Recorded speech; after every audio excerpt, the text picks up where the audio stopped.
부처님의 생애, 정반왕의 근심.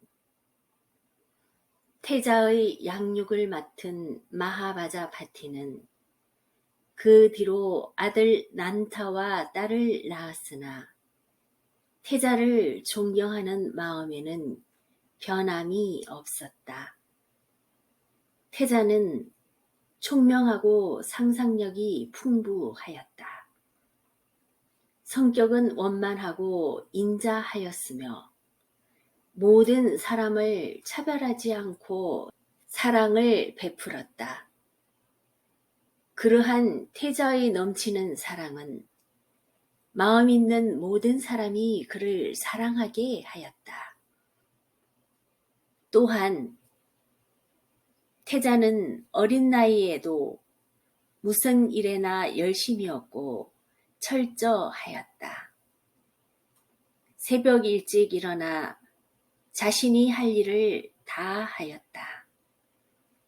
태자의 나이 7살이 되자 왕은 태자를 학교에 보냈다. 선생은 비사밀다라는 바라문의 박사였다. 비사밀다가 처음 태자를 보았을 때 그는 태자의 엄숙하고 자비로우며 거룩한 모습에 놀라 정신을 잃고 쓰러졌다. 이윽고 비사밀다 선생이 정신을 차렸을 때 태자는 64가지 글을 낱낱이 들고 그 중에서 어떤 것을 가르치는가 물었다.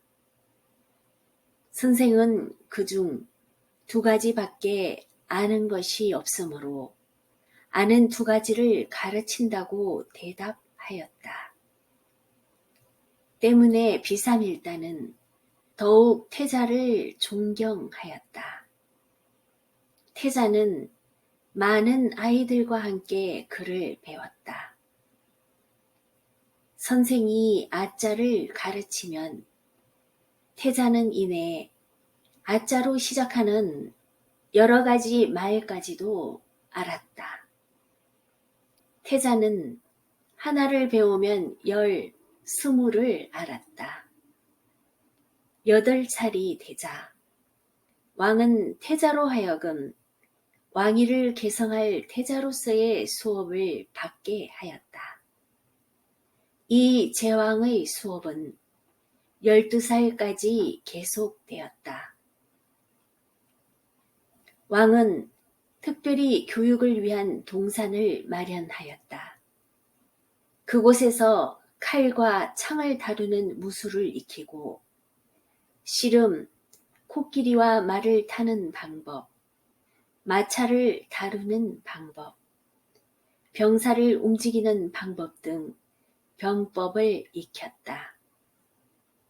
또한 천문을 배우고 제사, 점술, 문법, 고전, 주술 등에 이르기까지 배웠다. 스승인 인천바라문도 태자의 훌륭한 학습에 놀랐다. 그러하던 어느 때의 봄이었다. 왕은 많은 신하들과 함께 파종식을 거행하기 위하여 태자를 데리고 성 밖의 밭으로 나갔다. 대자연의 상쾌한 풍광에 접한 태자의 마음은 상쾌하였다. 그러나 백성들이 땀 흘리며 일하는 것을 본 태자는 사람들이 자기와 같이 안락하지 못한 것을 알고 공평하지 못함을 알았다. 태자의 마음은 우울하였다. 뜨거운 태양 아래서 땀 흘리며 힘겹게 일하는 그들이 가엾고 불쌍하였다. 감수성이 예민한 태자는 그들이 느끼는 육체의 고통과 마음속 불평을 느끼지 않을 수 없었다. 태자는 농부들이 일하는 모습을 연민의 눈으로 바라보았다. 농부들이 파헤친 흙 속에서 벌레들이 나와 허둥거리는 것을, 새들이 날아와 쪼아 먹는 것이 눈에 띄었다. 태자는 그 처참하고 냉엄한 사실을 눈앞에 보면서 전율을 느꼈다.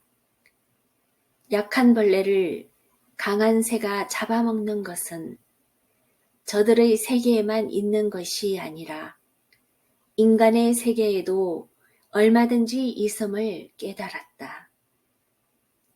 태자는 그 자리에 더 있을 수 없어 파종식이 거행되는 동안 연부수 그늘에 가서 눈을 감고 앉았다. 가부좌 하고 팔짱을 끼고 앉은 태자는 강한 자가 살기 위해 약한 자를 죽이는 것은 옳지 않다고 생각했다. 떼약볕 아래 땀 흘리는 농부와 괴로운 숨을 몰아쉬며 쟁기를 끄는 소와 새들에게 쪼아 먹히는 벌레들의 고통스러운 모습이 떠올랐다. 태자는 어떻게 하면 그들을 그 고통에서 벗어나게 할 수 있을까 생각하였다. 저 고통을 이기고 산다 하여도 그 목숨은 길지 않아 언젠가는 죽음의 고통이 그들을 다시 윤회의 세계로 몰아갈 것에 생각이 미치자 태자는 온몸이 굳은 듯 아득하였다. 저들을 고통에서 구하기 위하여 어떻게 하면 좋은가? 태자는 깊은 명상에 잠겼다. 파종식을 마치고 왕과 그 일행이 태자를 찾았으나 태자가 보이지 않았다. 모두가 놀라 사방으로 흩어져 태자를 찾았다. 이윽고 사람들은 태자가 연부수 아래 가부좌하고 명상에 잠겨있는 거룩한 모습을 보았다. 주위의 다른 모든 나무는 그늘이 한쪽으로 기울어져 있었으나 연부수의 그늘만은 둥글게 원을 그려 태자를 햇볕에서 보호하고 있었다. 이것을 본 사람들은 자기도 모르게 태자 앞에 예배를 하였다. 그러나 왕은 선뜻 가슴에 집히는 것이 있었다.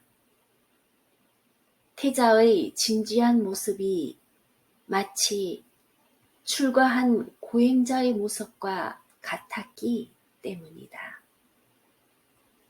파종식에서 돌아온 태자는 때때로 깊은 명상에 잠겨 있었다. 그것을 본 왕은 태자가 출가할까 보아 걱정이었다. 실제로 태자의 일상생활과 여러 가지 일로 보아 태자에 대한 왕의 근심은 점차 짙어졌다. 왕은 신하들에게 물었다. 태자는 무엇을 보고 출가할 것인가? 신하들은 대답하였다. 4가지 징조입니다. 4가지 징조란 무엇인가? 늙은 사람과 병든 사람과 죽은 사람과 출가한 사람입니다. 왕은 놀랐다. 젊은 교진녀 바라문도 그렇게 이야기한 것을 왕은 기억하고 있었다. 앞으로는 그러한 것이 태자의 눈에 띄지 않도록 경계하시오. 태자는 부처가 될 필요가 없소. 나는 나의 태자가 전륜성왕이 되어 사대주를 통치하는 것을 보고 싶소. 이로부터 태자의 처소 주변을 파수병들이 지키게 되었다.